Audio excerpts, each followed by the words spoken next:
La plupart des investisseurs passent leur temps à regarder des prix. Ils scrutent les graphiques, ils analysent les variations quotidiennes, ils écoutent les prévisions des analystes, ils essaient d'anticiper les tendances du marché. Ils regardent tout sauf l'essentiel. Il y a une question qu'ils oublient presque toujours de se poser. Combien vaut réellement l'entreprise dans laquelle j'investis? Et ça, c'est une erreur fondamentale. Car investir, ce n'est pas jouer à deviner ce que fera le marché demain. Ce n'est pas prévoir si une action va monter ou descendre la semaine prochaine. Investir, c'est beaucoup plus simple et aussi beaucoup plus exigeant. C'est répondre à une seule question. Est-ce que le prix de l'action que je paie aujourd'hui est inférieur à la valeur réelle de cette entreprise? C'est le principe de la marge de sécurité développé par Graham. Et cette question majeure est au cœur du livre d'Aswad Damodaran, le petit livre de l'analyse financière écrit en 2011. Professeur de finance à l'Université de New York, il est aujourd'hui considéré comme l'une des plus grandes références mondiales en matière de valorisation d'entreprise. Certains l'appellent même le pape de la valorisation. Mais ce qui rend son approche particulièrement intéressante, ce n'est pas seulement sa rigueur, c'est sa capacité à rendre des concepts complexes, simples, logiques et accessibles. Dans ce livre, il nous montre quelque chose de fondamental. La valorisation n'est pas une science exacte. Il n'existe pas une formule magique. Il n'existe pas une seule méthode parfaite. Au contraire, il existe plusieurs façons de réfléchir à la valeur d'une entreprise, chacune avec ses hypothèses, ses limites et ses biais. Et c'est justement en comprenant ces différentes approches que l'on devient un meilleur investisseur. Parce qu'au fond, valoriser l'entreprise, ce n'est pas sortir un chiffre précis ou centime près. C'est apprendre à répondre intelligemment à une question incertaine. C'est accepter que la valeur est une estimation, mais une estimation qui peut être beaucoup plus rationnelle que le marché. Pour cette vidéo, le résumé du livre sera décomposé en 3 parties.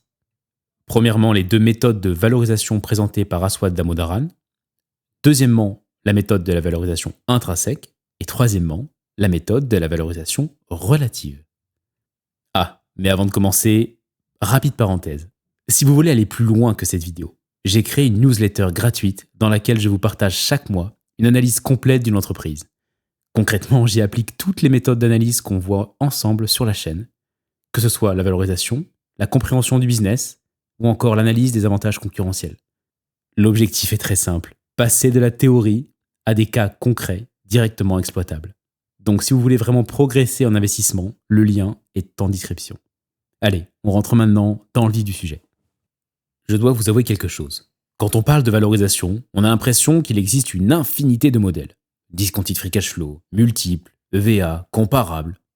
On peut vite s'y perdre. Mais en réalité, tout ça se résume à quelque chose de beaucoup plus simple. Il n'existe que 2 grandes façons de valoriser un actif. Seulement 2, pas une de plus. La valorisation intrinsèque et la valorisation relative. Commençons par la première, la valorisation intrinsèque. Ici, on se pose une seule question. Combien d'argent l'actif que j'achète va-t-il me rapporter au cours de sa vie et à quel niveau de certitude? C'est tout. Mais derrière cette simplicité apparente, il y a une logique extrêmement puissante. Un actif qui génère beaucoup de cash de manière stable et prévisible vaudra toujours plus qu'un actif qui génère peu de cash ou de manière incertaine. Et pour bien comprendre, prenons un exemple très concret. Imaginez que vous avez le choix entre acheter 2 maisons au même prix. Même année de construction, même prestation et même localisation. La seule différence, c'est que l'une, vous pouvez uniquement la louer à des cadres supérieurs, bien installés, qui paient un loyer élevé tous les mois, sans défaut. Et l'autre, vous pouvez uniquement la louer à des étudiants qui ont moins de moyens et devront de toute manière abandonner leur location avant l'été. De ce point de vue-là, vous comprenez facilement pourquoi la première maison a beaucoup plus de valeur que la seconde. Parce que les flux de trésorerie qui seront générés par les loyers sont plus élevés et surtout plus sûrs. C'est tout simplement ça, la valorisation intrinsèque. On regarde la réalité économique de l'actif. Maintenant, passons à la deuxième approche, la valorisation relative. Ici, le raisonnement est différent. On ne cherche plus à estimer la valeur absolue. On regarde comment le marché valorise les actifs similaires. Reprenons notre exemple immobilier. Pour estimer le prix d'une maison, vous n'allez pas forcément faire des calculs complexes. Vous allez simplement regarder le prix des maisons de même taille dans le même quartier. En résumé, vous regardez ce que les autres sont prêts à payer. Ce qu'il est absolument essentiel de comprendre, c'est que ces 2 approches intrinsèques et relatives ne s'opposent pas. Elles sont complémentaires. Il n'y en a pas une meilleure que l'autre. La valorisation intrinsèque va vous donner une vision plus profonde, plus fondamentale. Elle vous oblige à comprendre ce qui crée réellement de la valeur d'une entreprise. Mais dans certains cas, la valorisation relative peut être plus proche de la réalité du marché. Parce qu'au final, c'est le marché qui fixe le prix. Et le marché, lui, raisonne souvent en relatif. Mais avant d'aller plus loin, je veux vraiment insister sur un point fondamental. Un point que la plupart des investisseurs ignorent complètement. Toutes les valorisations sont biaisées. Toutes, sans exception. Parce que vous ne commencez jamais une analyse à partir de zéro. En réalité, votre opinion est souvent déjà formée avant même d'ouvrir Excel, avant même d'ouvrir votre rapport annuel. Vous avez déjà une intuition, une préférence, un ressenti. Et ensuite, vous utilisez les chiffres pour confirmer ce que vous pensez déjà. Et ce n'est pas un problème, c'est humain. Mais il faut en avoir conscience. Alors, avant de commencer à valoriser l'entreprise, posez-vous des questions simples. Pourquoi est-ce que je m'intéresse à cette société? Est-ce que j'aime son management? Est-ce qu'un investisseur que j'admire la détient? Est-ce que j'en possède déjà en portefeuille? Toutes ces choses influencent votre jugement, souvent plus que les chiffres même. Donc ce que vous devez faire, c'est mettre vos biais noir sur blanc. Avant même de commencer, écrivez-les, exposez-les. Et surtout, privilégiez toujours les sources d'informations plutôt que les sources d'opinion. Passez plus de temps sur les états financiers, les rapports annuels, les données brutes, que sur les recommandations d'analystes, les articles, les avis externes. Parce que sinon, vous ne faites pas une analyse. Vous faites de la validation d'opinion. Deuxième point essentiel. Et après, promis, on rentre dans le concret et on détaille ces deux méthodes. Le plus simple, c'est souvent le meilleur. On a tendance à croire que plus on ajoute de données, plus on construit des modèles complexes, plus on sera précis et plus on aura raison. Mais en réalité, c'est souvent l'inverse. Plus vous ajoutez d'hypothèses, plus vous ajoutez d'incertitudes. Et parfois, vous finissez avec un modèle ultra sophistiqué, mais complètement fragile. C'est un piège classique. Et Damodaran insiste beaucoup là-dessus. Utilisez le modèle le plus simple possible. Si vous pouvez valoriser l'entreprise avec 3 variables, n'en utilisez pas 5. Si une projection sur 3 ans est déjà incertaine, en faire une sur 10 ans, c'est souvent se raconter une histoire. L'auteur nous rappelle en effet que la valorisation n'est pas une quête de précision absolue, c'est une recherche de cohérence. Et souvenez-vous de ça, le mieux est souvent l'ennemi du bien en valorisation. Maintenant qu'on a posé les bases, on va pouvoir entrer dans le cœur du sujet. Comment calculer concrètement la valeur intrinsèque d'une entreprise? C'est l'objet de notre deuxième partie. C'est un peu le cœur de la valorisation, la première grande méthode. C'est la méthode la plus connue, mais aussi celle qui fait un peu peur au début. Les flux de trésorerie actualisés. C'est le fameux discounted free cash flow en anglais. Derrière ce nom un peu technique, il y a en réalité une idée très simple. Une entreprise vaut aujourd'hui la somme de tout l'argent qu'elle va générer dans le futur. Mais attention, pas juste la somme brute. Cette somme doit être ramenée à aujourd'hui et surtout ajustée en fonction du risque. Parce que 1 euro aujourd'hui vaut plus qu'1 euro demain. Et 1 euro certain vaut encore plus que 1 euro incertain. Donc concrètement, qu'est-ce qu'on fait? On prend les flux de trésorerie futurs de l'entreprise, on les actualise avec un taux qui reflète le risque, et on obtient une estimation de sa valeur aujourd'hui. Bon, là, on pourrait continuer à parler pendant 10 minutes. Mais soyons efficaces, je vous affiche directement la formule. La voici. Je sais, à première vue, ça peut paraître un peu intimidant.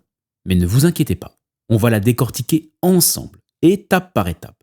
Et vous allez voir qu'au final, en avançant au fur et à mesure sur chacun des points, c'est beaucoup plus simple que ça en a l'air. Déjà, ce qu'il faut bien comprendre, c'est que derrière cette formule, qui peut paraître complexe, il y a en réalité 4 éléments fondamentaux. 4 données à calculer qui nous permettent d'appliquer la formule et de calculer en fait la valeur intrinsèque de n'importe quelle entreprise. Et si vous comprenez ces 4 éléments, vous comprenez déjà l'essentiel de la valorisation intrinsèque. Premier élément, c'est les flux de trésorerie actuels, ou FCF dans la formule. Ça veut dire Free Cash Flow en anglais. C'est ce que l'entreprise génère aujourd'hui. Mais attention, ce n'est pas le bénéfice comptable, pas le résultat net. On parle ici de cash réel, un cash après impôt, après investissement nécessaire, après besoin de financement. Bref, le cash réellement qui nous revient en tant qu'investisseur. Mais la formule exige de calculer tous les free cash flow pour les années à venir. Et pour ça, il faut déterminer le deuxième élément, qui est la croissance. On se pose la question comment ces flux de trésorerie vont-ils évoluer dans le temps? Est-ce que l'entreprise va croître rapidement, lentement ou stagner? Et ça, c'est crucial, parce qu'une entreprise qui génère 1 milliard aujourd'hui, mais 2 milliards demain, ne vaut pas du tout la même chose. Troisième élément à déterminer, c'est le coût du capital, le fameux taux d'actualisation. C'est la variable WACC dans la formule. C'est tout simplement le rendement exigé par les investisseurs. Et retenez bien ceci, plus une entreprise est risquée, plus ce taux est élevé. Et donc plus la valeur de l'entreprise va diminuer. C'est en fait ce taux qui nous permet d'ajuster le risque estimé pour les free cash flow. Et quatrième et dernier élément, c'est la valeur terminale, tout à la fin de la formule. C'est en fait la valeur de l'entreprise de la fin de la période de valorisation. Parce qu'on ne peut pas prévoir à l'infini. Donc on fait une hypothèse. On estime ce que vaut l'entreprise une fois qu'elle arrive à maturité. Et très souvent, retenez bien ça, la valeur terminale représente une énorme partie de la formule. Donc, si je fais un petit résumé, vous avez besoin du cash aujourd'hui, de la croissance future, du niveau de risque et de la valeur à long terme. Et avec ces 4 briques, vous pouvez valoriser n'importe quelle entreprise. Maintenant, ce que je vous propose de faire, plutôt que de rester dans la théorie, c'est de rentrer dans le concret. On va prendre une entreprise que vous connaissez tous, The Coca-Cola Company, et on va voir étape par étape comment appliquer cette formule et ainsi calculer la valeur intrinsèque de Coca-Cola. Et ce, sur une période de 10 ans. Parce que la meilleure façon d'apprendre, c'est de pratiquer. Ok, on revient au premier élément, le free cash flow. Ici, on se pose une question très concrète. Comment mesurer le cash que vous, en tant qu'actionnaire de Coca-Cola, vous pouvez réellement récupérer? Autrement dit, combien Coca-Cola aurait pu me verser à moi en tant qu'actionnaire? Et c'est là qu'intervient une mesure beaucoup plus profonde, le flux de trésorerie disponible pour l'actionnaire. Cette fois-ci, on ne regarde plus seulement ce qui a été distribué à l'actionnaire, on regarde ce qui reste réellement une fois que tout est payé. Concrètement, on part du résultat net, on ajoute des éléments comptables, on retire les investissements et on prend en compte la dette. Et on obtient la formule suivante. Le free cash flow actionnaire, c'est le résultat net, plus les dépréciations, moins les capex, moins la variation du fonds de roulement, moins la différence entre le principal remboursé et les nouvelles dettes. Ce chiffre-là, c'est le cash que l'entreprise peut théoriquement distribuer sans se mettre en danger. Maintenant, on va prendre 2 minutes pour bien comprendre chaque élément. Parce que si vous comprenez ça, vous comprenez vraiment ce qu'est le cash d'une entreprise. Le résultat net, c'est le point de départ. C'est le bénéfice qui revient aux actionnaires, après impôt et après paiement des intérêts. Mais attention, ce n'est pas du cash, c'est un résultat comptable. Donc, on va devoir l'ajuster. Et on commence par l'ajuster avec les dépréciations. Les dépréciations, on les rajoute, parce qu'elles ont déjà été retirées du résultat net. Mais ce n'est pas des sorties de cash. C'est une charge comptable. Elle réduit le bénéfice sur le papier. Mais elle ne réduit pas la trésorerie réelle. Donc, on l'annule dans le calcul. Ensuite, on retire les capex. Et là, les capex, ce ne sont pas des charges comptables immédiates, mais ce sont bien des sorties de cash. Quand une entreprise investit dans les usines, du matériel ou des infrastructures, l'argent sort réellement de l'entreprise. Donc, on les retire. Ensuite, on retire la variation du fonds de roulement. C'est souvent le point le plus mal compris. Mais en réalité, c'est très logique. Si vous achetez vos stocks et que vos clients vous paient plus tard, dans ce cas, votre besoin en fonds de roulement augmente. Mais donc, votre cash diminue. A l'inverse, si vos clients vous paient avant même que vous ayez racheté du stock, votre besoin en fonds de roulement diminue. Ce qui laisse plus de cash pour nous, les actionnaires. Donc retenez, une hausse de la variation du fonds de roulement consomme du cash et une baisse de la variation du fonds de roulement libère du cash. C'est pour ça qu'on le soustrait dans la formule du free cash flow actionnaire. Dernier ajustement, la différence entre les dettes remboursées et les nouvelles dettes émises. Si je rembourse de la dette, je fais sortir du cash. Et si je contracte de la nouvelle dette, je fais rentrer du cash. Donc on prend tout simplement la différence entre les deux et on l'intègre dans le calcul. Au final, vous comprenez que cette formule répond à une seule question. Combien nous reste-t-il en tant qu'actionnaire une fois que tout a été payé? Si le chiffre est positif, c'est un bon signe. C'est qu'il reste du cash potentiellement distribuable pour nous. Et s'il est négatif, c'est que l'entreprise doit se refinancer. Maintenant, passons au concret. Parce qu'une seule année, ça peut être trompeur. Il peut y avoir une année exceptionnelle, un investissement ponctuel, un événement non récurrent. Donc ce que j'ai fait ici, c'est normaliser les données de Coca-Cola sur 10 ans en prenant une moyenne pour lisser les effets exceptionnels. J'ai alors obtenu un peu plus de 9 milliards de dollars de cash disponible pour les actionnaires en moyenne sur les 10 dernières années. Et là, on commence à toucher à quelque chose de très concret. Ce chiffre, c'est le moteur de la valorisation. C'est lui qui va alimenter tout le reste du raisonnement. Mais pour ensuite calculer le free cash flow actionnaire des 10 années qui vont suivre et qui sont demandées dans la formule, il faut estimer le taux de croissance. Et là, on arrive probablement à l'élément le plus délicat de toute la valorisation, le taux de croissance. Et soyons honnêtes, estimer la croissance, c'est extrêmement difficile. La plupart des investisseurs font quelque chose de très intuitif. Ils regardent le passé. Croissance du chiffre d'affaires, croissance du résultat net, croissance du bénéfice par action. Mais très vite, les problèmes apparaissent. Quelle période choisir ? 5 ans, 10 ans, 20 ans ? Et puis, quelle mesure utiliser ? Le résultat net, le résultat opérationnel, le bénéfice par action ? Et surtout, quelle moyenne ? Arithmétique ou géométrique ? Et même si vous répondez à tout ça, vous avez un problème encore plus profond. La croissance passée prédit très mal la croissance future. Parce que les entreprises ralentissent. En grandissant, la concurrence augmente et les cycles économiques changent. Résultat, la croissance est instable et souvent décevante. Alors vous pourriez dire, ok, je vais regarder les prévisions des analystes, des spécialistes. Mais là encore, mauvaise nouvelle. Les études montrent que les prévisions de croissance, surtout à long terme, sont très souvent erronées. Donc au final, le passé n'est pas fiable. Mais alors on fait quoi ? C'est là que Aswad Damodaran propose une approche beaucoup plus intelligente.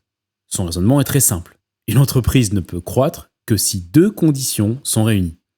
1, elle réinvestit de l'argent, et 2, ce réinvestissement est rentable. Donc on se pose tout simplement 2 questions.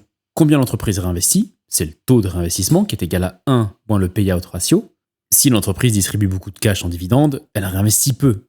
Donc sa croissance est limitée. Et ensuite, la deuxième question qu'on doit se poser, c'est combien ce réinvestissement rapporte ? Et ça, on le mesure grâce au ROIC, le Return on Invested Capital. Autrement dit, le rendement des investissements réalisés. Et en multipliant les deux, on obtient tout simplement le taux de croissance de l'entreprise. Personnellement, je trouve ça extrêmement puissant, parce que la croissance devient une conséquence logique et non une hypothèse arbitraire. Pour Coca-Cola, qui a pour habitude de distribuer en moyenne 73% de son bénéfice en dividendes et d'afficher un retour sur investissement d'environ 15%, on obtient un taux de croissance de 4%. Une croissance modérée, mais réaliste. Et maintenant, magie du modèle, une fois que vous avez le cash de départ et le taux de croissance, en partant du free cash flow calculé sur l'année 0, vous pouvez ajuster les flux de trésorerie futurs sur les 10 prochaines années. Et voici ce que l'on obtient. Maintenant, on a notre cash sur les 10 prochaines années. Mais ce cash, pris tout seul, ne suffit pas. Il faut encore répondre à une question essentielle. À quel point ce cash est risqué ? Parce qu'encore une fois, les flux de trésorerie futurs ne se valent pas. 1 euro certain vaut cher. 1 euro incertain vaut moins cher. Plus les flux sont risqués, plus le taux est élevé, et donc plus la valeur diminue. Et c'est exactement pour ça qu'on utilise ce taux d'actualisation. Pour mesurer ce risque, on utilise donc un indicateur qui est le WACC, acronyme de Weighted Average Cost of Capital, pour coût moyen pondéré du capital. Dit simplement, c'est le rendement minimum que l'entreprise doit générer pour rémunérer tous ceux qui la financent, les actionnaires et les créanciers. Alors, Coca-Cola, qui est une grosse entreprise cotée, comment elle se finance ? De 2 façons, avec de la dette auprès des banques et via les obligations, et via des capitaux propres, via les investisseurs en bourse. Mais attention, ces 2 valeurs-là, dette et capitaux propres, ce ne sont pas des valeurs qu'on retrouve sur le bilan comptable, mais les valeurs de marché. Donc la dette, c'est la dette totale de Coca-Cola. Et les capitaux propres, c'est la capitalisation boursière de Coca-Cola.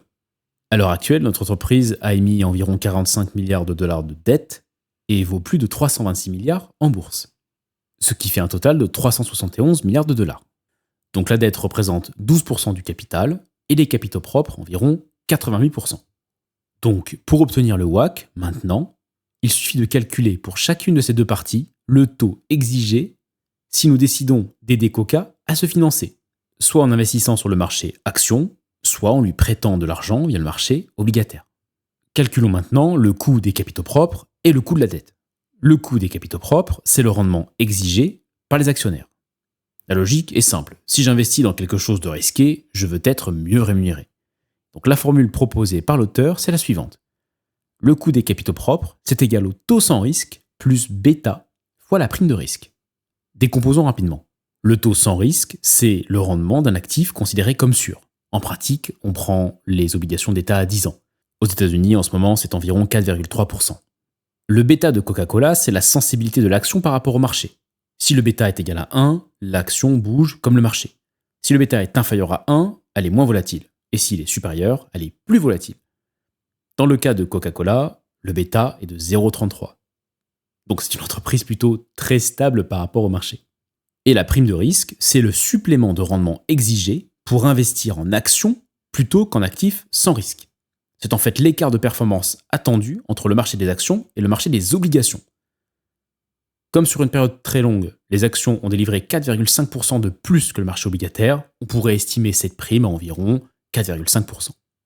Résultat pour Coca-Cola, le coût des capitaux propres est égal à 5,8%. Maintenant, regardons du côté des créanciers. Eux aussi exigent un rendement. La formule, c'est la suivante. Le coût de la dette, c'est le taux obligataire de Coca-Cola multiplié par 1 moins le taux d'imposition. Comme Coca-Cola verse environ 4,5% sur son obligataire à 10 ans et que le taux fédéral des sociétés est actuellement de 21%, cela nous donne un coût de la dette après impôt de 3,6%. Et maintenant, on assemble le tout. Là, c'est hyper simple. Pour obtenir le WACC, il faut additionner les deux au prorata des capitaux propres et de la dette de Coca-Cola. Ce taux, il reflète le risque global de l'entreprise. Il conditionne directement la valeur. Plus le WACC est élevé, plus la valeur baisse. Et plus le WACC est faible, et plus la valeur augmente. Allez, courage, on y est presque. Il nous reste un dernier élément à calculer, la valeur terminale. Alors, qu'est-ce que c'est concrètement ? C'est tout simplement la valeur de l'entreprise à la fin de notre période de projection. Dans notre cas, on s'arrête à 10 ans pour Coca-Cola. Et pourquoi on fait ça ? Parce qu'en théorie, on ne peut pas projeter des flux de trésorerie à l'infini. On ne peut pas prédire les cycles économiques, les changements de marché, les décisions stratégiques, ou même la concurrence sur 20, 30 ou 50 ans. Donc ce qu'on fait, c'est une simplification intelligente. On projette les flux sur une période raisonnable, ici 10 ans. Puis on ferme le modèle en estimant la valeur de tout ce qui vient après. Autrement dit, la valeur terminale représente tous les flux futurs au-delà de notre horizon de prévision. Et cette valeur, on la calcule avec une hypothèse très simple. L'entreprise continue de croître, mais à un rythme stable et soutenable. Voici la formule de la valeur terminale. C'est le free cash flow actionnaire terminal divisé par le WACC moins le taux de croissance perpétuel. Et rien de compliqué, on a déjà tout. Le WACC, on vient de le calculer, c'est 5,5%. Et le taux de croissance perpétuel, c'est le taux de croissance que pourrait avoir Coca-Cola au-delà de notre période d'analyse. À l'infini, quoi. Généralement, on prend un taux très conservateur, proche de la croissance réelle de l'économie dans laquelle l'entreprise évolue, soit environ 2%. Et pour le free cash flow de la 11e année, on repart tout simplement du dernier free cash flow, donc de l'année 10 calculé en première partie, soit environ 13 milliards de dollars, et on le fait croître de 2%. Le résultat nous donne un peu plus de 389 milliards de dollars pour la valeur terminale.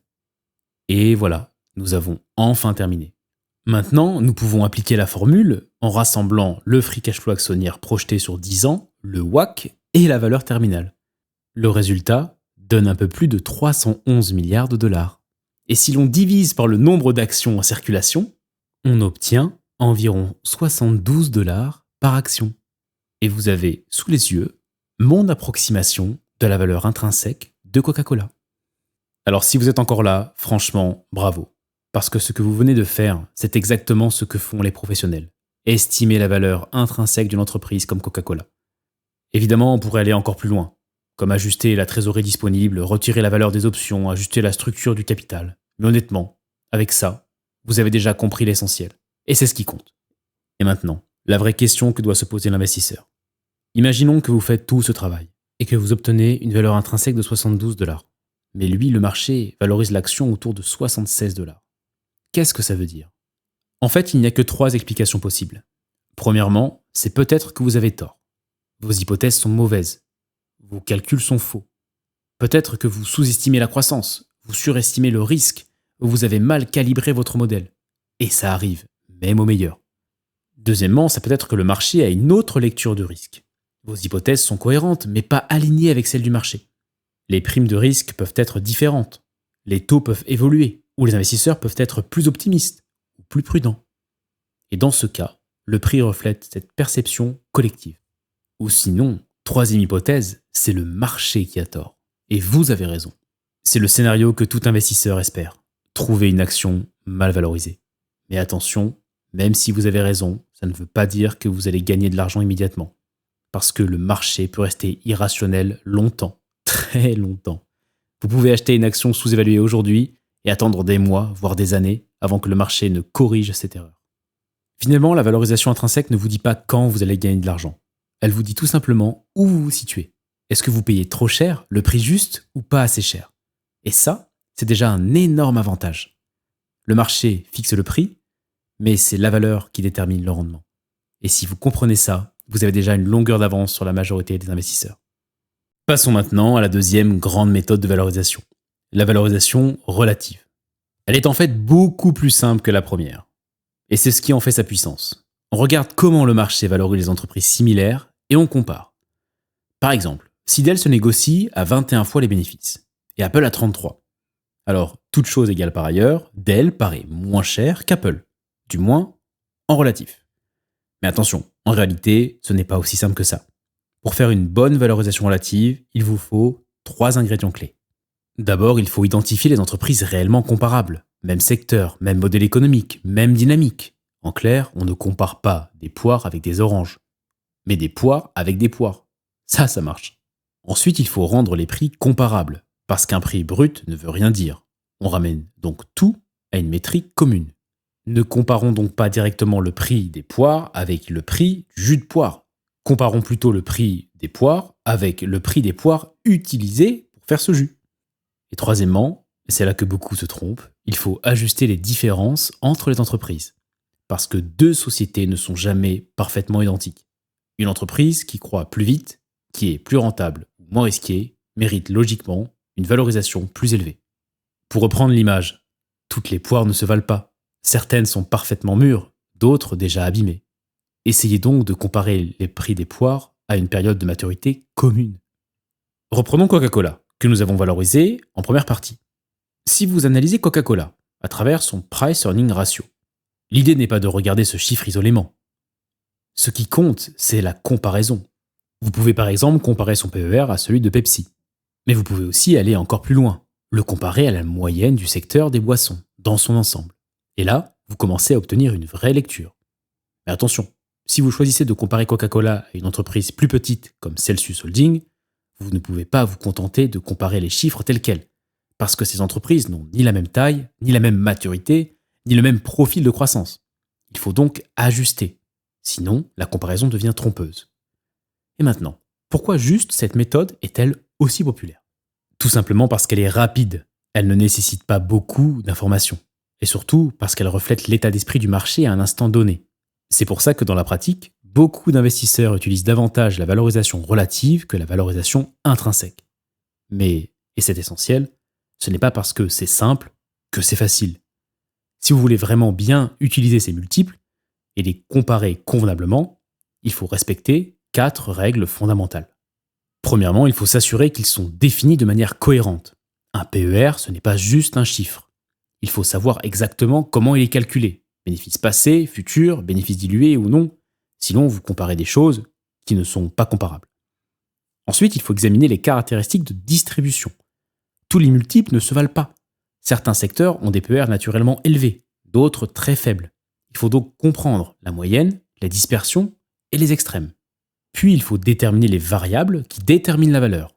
Un multiple n'est jamais aléatoire.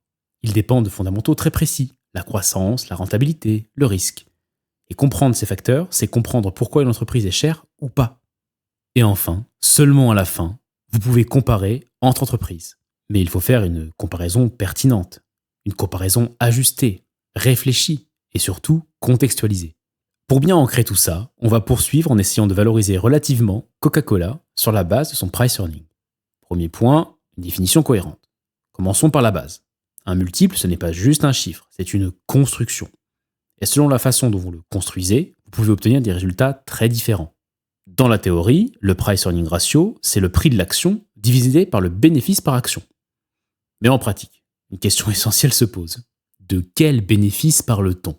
Est-ce que c'est le bénéfice du dernier exercice, celui des 4 derniers trimestres, ou même le bénéfice prévisionnel? Et ce n'est pas tout. Est-ce que le bénéfice est dilué ou non? Résultat, selon les choix que vous faites, le PER peut varier significativement.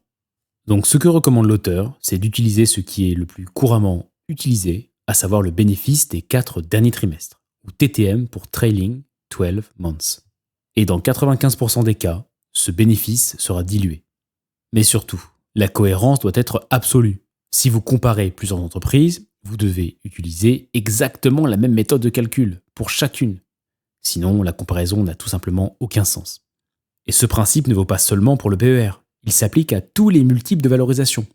Avant même de comparer des entreprises, assurez-vous que vous comparez des chiffres construits de la même façon.